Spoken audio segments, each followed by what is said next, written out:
በአዲስ አበባና በኦሮሚያ ክልል መካከል በሕገ መንግስቱ ያለው የልዩ ጥቅም ጉዳይ ወደ ጋራ ጥቅም ይቀየር መባሉን ተከትሎ በሌሎች ክልሎች ዘንድ ተቃውሞ መነሳቱ ተሰማም። የአፋር፣ ሶማሌና ቤኒሻንጉል ጉሙዝ ክልሎች እኛም ለአዲስ አበባ ልማትና እድገት ብዙ አስተዋጽኦ ስላደረግን በጋራ ጥቅም ውስጥ አንድ ክልል ብቻ ሳይሆን ሁላችንም መካተት አለብን ብለዋል። እናየዋለን። ህወሓት ከፌዴራል መንግስት ጋር ለመደራደር ወታደራዊ ከበባ እንዲቆም፣ የኢኮኖሚ ማዕቀብና እገዳዎች እንዲነሱ ቅድመ ሁኔታዎችን አስቀመጠም። አሜሪካ የኢትዮጵያ የፖለቲካ አመራሮች ከግጭት ትርክት ወጥተው በድርቅና በሰብአዊ ቀውስ ላይ እንዲያተኩሩ ጥብቅ ማሳሰቢያን ሰጠች። ጤና ይስጥልን፣ ኢትዮ ፍሮንቶች ነን። አብራችሁን ስትቆዩ እነዚህን ጉዳዮች በስፋትና በጥልቀት በመረጃና ትንታኔ ትሰማላችሁ። እስከዛው ቻናላችንን ሰብስክራይብ፣ ላይክ እና ሼር እያደረጋችሁም አብራችሁን ቆዩ። በአዲስ አበባና በኦሮሚያ ክልል መካከል በሕገ መንግስቱ ያለው የልዩ ጥቅም ጉዳይ ወደ ጋራ ጥቅም ይቀየር መባሉን ተከትሎ በሌሎች ክልሎች ዘንድ ተቃውሞ መነሳቱ ተሰማ። ክልሎቹ ተቃውሞን ያስነሱትም የአዲስ አበባ ልማትና እድገት ላይ እኛም የራሳችን አስተዋጽኦ አለን፣ የጋራ ጥቅም የሚባለው ነገር በአዲስ አበባና ኦሮሚያ ክልል መካከል ብቻ ሳይሆን የጋራ ጥቅሙ እኛንም ይመለከተናል ብለዋል። አንዳንዶቹ የክልል ወኪሎች እንደውም ሰሞኑን በተጠናቀቀው ሀገራዊ ምክክር ላይ ከመጡበት ክልል ወደ አዲስ አበባ የሚላክ ምርትን እየጠቀሱ አዲስ አበባን በተመለከተ የጋራ ጥቅም ካለ እኛንም ይመለከታል ሲሉ መከራከሪያን አቅርበዋል። ከአዲስ አበባ ጋር በተያያዘ የጋራ ጥቅም እኛንም መመልከት አለበት ስላሉት ክልሎች ማንነትና ከአዲስ አበባ ጋር የጋራ ጥቅም እንዴት እንደሚመለከታቸው ያቀረቧቸውን መከራከሪያዎችን ከማየታችን በፊት ራሱ የአዲስ አበባና የኦሮሚያ ክልል የጋራ ጥቅም የሚባለው ነገር ምንድነው የሚለውን ባጭሩ እንመልከት። በተጨማሪ መመሪያና ሕግ ወደ ትግበራ ባይገባም እስካሁን ድረስ ያለው የሕገ መንግስት ድንጋጌ የኦሮሚያ ክልል በአዲስ አበባ ላይ ልዩ ጥቅም አለው የሚል ነው። ይህም በሕገ መንግስቱ አንቀጽ 49 ላይ አዲስ አበባ በኦሮሚያ መሃል ስለምትገኝ የተፈጥሮ ሀብት አጠቃቀምን በተመለከተ የኦሮሚያ ክልል በአዲስ አበባ ያለው ልዩ ጥቅም ይጠበቅለታል ይላል።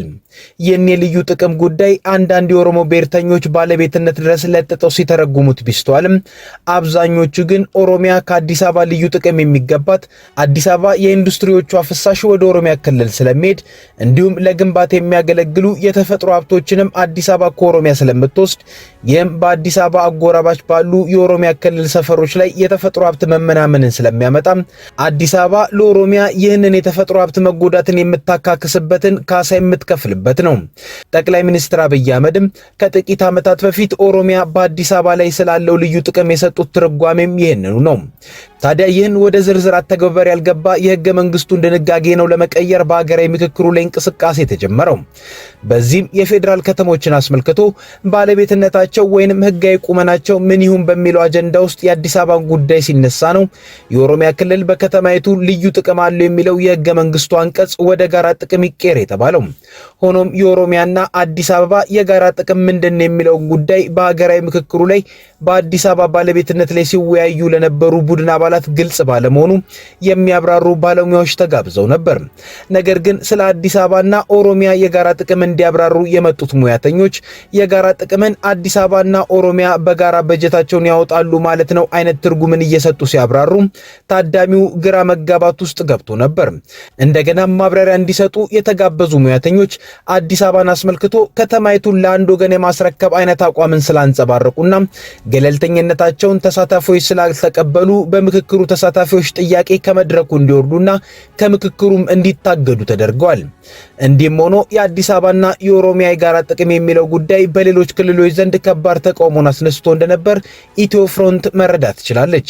የተለያዩ ክልሎችን ወክለው በሀገራዊ ምክክሩ ተሳታፊ የሆኑ ክልሎችም አዲስ አበባን በተመለከተ የጋራ ጥቅም ስሌት ውስጥ ከገባ ኦሮሚያ ክልል ለብቻው መሳተፍ የለበትም፣ ሁላችንም ክልሎች አዲስ አበባ ለደረሰችበት የእድገት ደረጃ አስተዋጽኦ አድርገናል፣ ስለዚህም ከአዲስ አበባ ጋር የጋራ ጥቅም የሚገባን ሁላችንም ነን እንጂ የኦሮሚያ ክልል ብቻ አይደለም ብለዋል። ከአፋር ክልል የመጡ ተሳታፊዎች ክልላችን የሀገሪቱ ዋነኛ የገቢ ወጪ ንግድ መተላለፊያ በመሆኗ ይህም አዲስ አበባን አይነት የመሃል ሀገር ግዛቶችን በማሳደግ ረገድ ከፍተኛ ሚና ስለተጫወተ ከአዲስ አበባ ጋር የጋራ ጥቅም እኛም ይገባናል ብለዋል። ስለዚህም የጋራ ጥቅም የሚባለው ነገር ኦሮሚያን ብቻ አይደለም ማቀፍ ያለበትም ነው ያሉት። ከቤኒሻንጉል ጉሙዝ ክልል የተወከሉ የሀገራዊ ምክክር ተሳታፊዎችም ክልላችን የታላቁ የኢትዮጵያ ህዳሴ ግድብ መገኛ እንደመሆኑ በዚህ ረገድ ከቁጥር አንድ ተጠቃሚዎች ውስጥ አዲስ አበባ ያለችን በመሆኑ ለከተማዋ እድገት አስተዋጽኦ ስላለን እኛም የጋራ ጥቅም ውስጥ መካተት አለብን። የጋራ ጥቅም ድንጋጌው አግላይ መሆን የለበትም ብለዋል። የሶማሌ ክልል ተወካዮች እንዲሁ ክልላችን የተፈጥሮ ጋዝ መገኛ ቢሆንም የተፈጥሮ ጋዙ እኛን ብቻ አይጠቅምም፣ አዲስ አበባንም ሌላውንም ክልል ነው። ስለሆነም የጋራ ጥቅም ከተባለ እኛም ታሳቢ መደረግ አለብን ብለዋል። ሌሎች ክልሎችም ተመሳሳይ አቋም ማንጸባረቃቸውንም ነው መረዳት ይቻለው። ሆኖም በማጠቃለያ ምክር ሐሳቡ ላይ የጋራ ጥቅም ጉዳይ ከአዲስ አበባና ኦሮሚያ ውጭ ያሉ ክልሎችን የተመለከተ ነገርን ስለመያዙ የተባለ ነገር የለም። እንዲሁም የየክልል ተሳታፊዎች ከአዲስ አበባ ጋር በተያዘ የጋራ ጥቅም የሚመለከተው የኦሮሚያ ክልልን ብቻ መሆን የለበትም ብለው ይከራከሩ እንጂ በምክክሩ የመጨረሻ ቀናት ላይ ግን ከአማራ ክልል ፕሬዝዳንት ውጪ የየክልሎቹ ርዕሰ መስተዳድሮች አዲስ አበባ የኦሮሚያ ክልል ዋና ከተማቱን የሚል የህገ መንግስት ድንጋጌ ይኑር እስከ ማለት ደርሰውም ነበር። ህወሓት ከፌደራል መንግስት ጋር ለመደራደር ወታደራዊ ከበባ እንዲቆም የኢኮኖሚ ማዕቀብና እገዳዎች እንዲነሱ ቅድመ ሁኔታዎችን አስቀመጠ። የፕሪቶሪያ አደራዳሪው ኦሉሴጉን ኦባሳንጆ በትግራይ ክልል ድንገተኛ ጉብኝትም አድርገዋል። ጉብኝታቸው የታቀደ እንዳልነበርም ህወሓት አስታውቋል። በህወሓት ሊቀመንበር ደብረጽዮን ገብረ ሚካኤል የሚመራው አስተዳደር ማክሰኞ ባወጣው መግለጫ የኦባሳንጆ ጉብኝት አስቀድሞ በመደበኛ መርሃ ግብርና በቀጠሮ የተያዘ እንዳልነበርም አስታውቋል። በኦባሳንጆና ደብረጽዮን መካከል የተደረገው ውይይትም በህወሓትና በፌደራል መንግስት መካከል የተፈጠረውን ውጥረት ማርገብ ላይ ያተኮረ እንደነበር መግለጫ ያመለክታል። ከኦባሳንጆ ጋር በተደረገው ውይይትም ህወሓት መሩ አስተዳደር ከፌደራል መንግስት ጋር ውይይት ለመጀመር መሰረታዊና ቁልፍ ናቸው ያላቸውን ቅድመ ሁኔታዎች አስቀምጧል። የህወሓት መሩ አስተዳደር ፕሬዝዳንት ደብረጽዮን ገብረ ሚካኤል ባለፈው ሰኔ ኦባሳንጆ ወደ መቀሌ በተጓዙበት ወቅት በተደረገው ውይይት መሰረት ትርጉም ያለው ክትትልና ቁጥጥር ባለመደረጉ ደስተኛ እንዳልሆኑ እንደገለጹላቸው ተጠቅሷል። ሁኔታውም ወደ የከፋ ውጥረት ማምራቱንም አንስተዋል ተብሏል። ከዚህ ቀደም ከተደረገው የቀድሞ የናይጄሪያው ፕሬዝዳንት የትግራይ ክልል ጉብኝት በኋላ ነሐሴ ላይ የፌደራልና የትግራይ ኃይሎች ሸረሪና በተባለ የሱዳን አዋሳኝ ስፍራ ግጭት ውስጥ ገብተው ነበር። ያለፈውን ሰኞን ጨምሮ በተለያዩ ጊዜያት ተደጋጋሚ የድሮን ጥቃቶች እንደተፈጸሙም የትግራይ ባለስልጣናት ተናግረዋል። የፌደራል መንግስት ግጭቱንም ሆነ የድሮን ጥቃቶቹን በተመለከተ እስካሁን በይፋ አስተያየት አልሰጠም።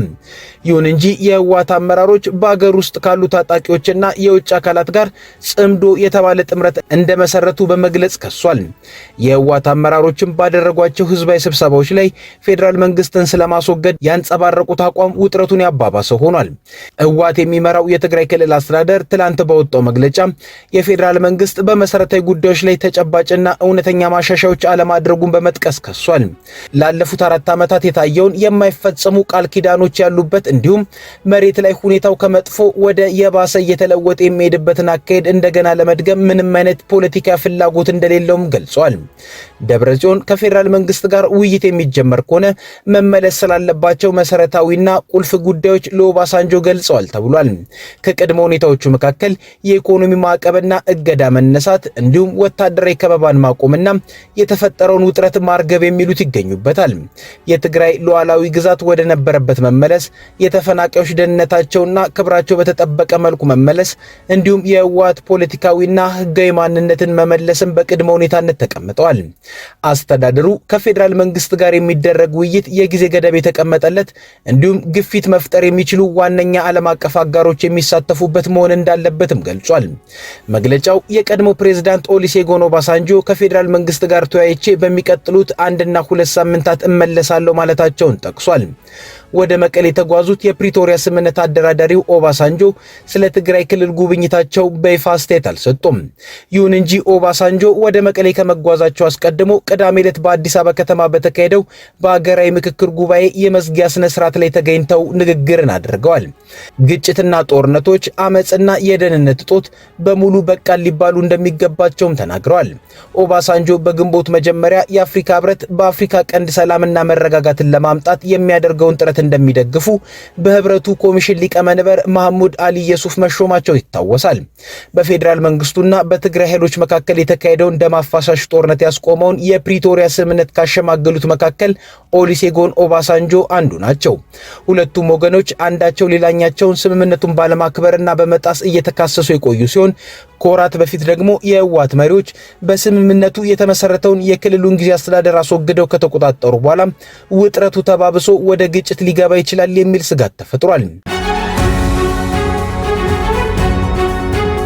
አሜሪካ የኢትዮጵያ የፖለቲካ አመራሮች ከግጭት ትርክት ወጥተው በድርቅና በሰብአዊ ቀውስ ላይ እንዲያተኩሩ ጥብቅ ማሳሰቢያ ሰጠች። ህወሓትና የፌዴራል መንግስት ዳግም ወደ ጦርነት መመለስን እንዳታስቡት ስትል ማስጠንቀቃለች።